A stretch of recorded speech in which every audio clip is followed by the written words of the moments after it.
So now that we have the general idea what a confidence interval is, how to create it using critical Z's and standard errors, let's go ahead and look at specifically how to do a one proportion Z interval. We're talking about proportions. We want to estimate a population proportion for some set of data and some question or some variable. And here's the formula we use to calculate a confidence interval. It looks very complicated, but it's not. P hat is your sample proportion, your Z star, your critical Z. We learned how to calculate that. P hat you have here. Q hat is always 1 minus P hat, and N is the number of people in your sample size. Remember, we are trying to estimate a value from the population by collecting data.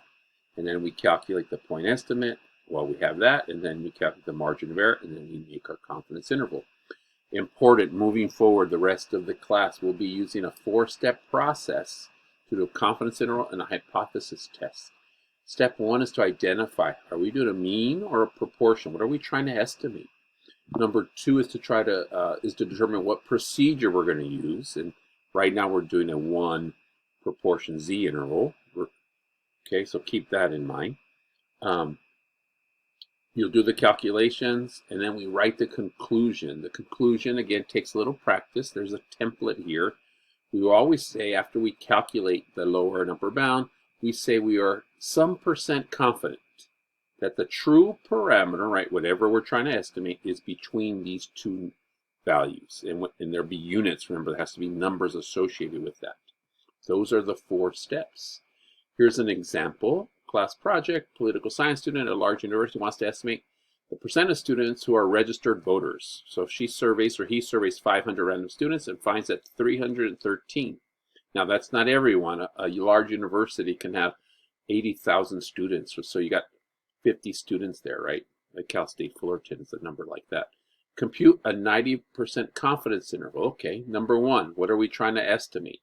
The population proportion, okay, of students who are registered voters. The procedures are 1 proportion Z interval. Here is our formula. Pause if you need to take a look at the calculations. P hat, Z star, that comes from either Artistat or the common one, 90% confidence. Q hat is 1 minus P hat. You know the P hat's that. There's your Q hat. N is 500. Get a scientific calculator, plug it in, and you get 0.036. That's a percent, remember, because we had 62% who said they were registered, and our margin of error is 3.6%, which then allows us to calculate an estimate, come to a conclusion. We are 90% confident that the proportion, the true proportion of students who are registered voters is between 59% and 66.2. That's it. That's how you do it. That's simple. That's simple. That's it.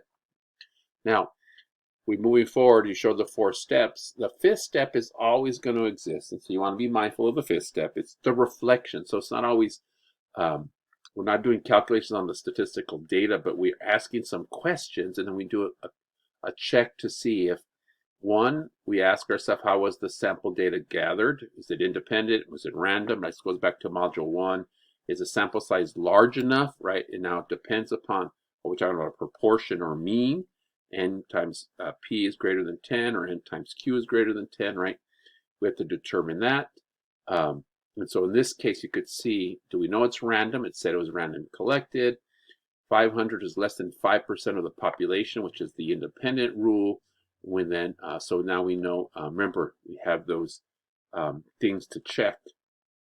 And then, is our sample size big enough? N times P, N times Q, or N times P hat, N times Q hat. And we see they're greater than 10. And then lastly, you ask yourself, are there additional questions that we want to explore, right? And again, that's all based on the situation or context.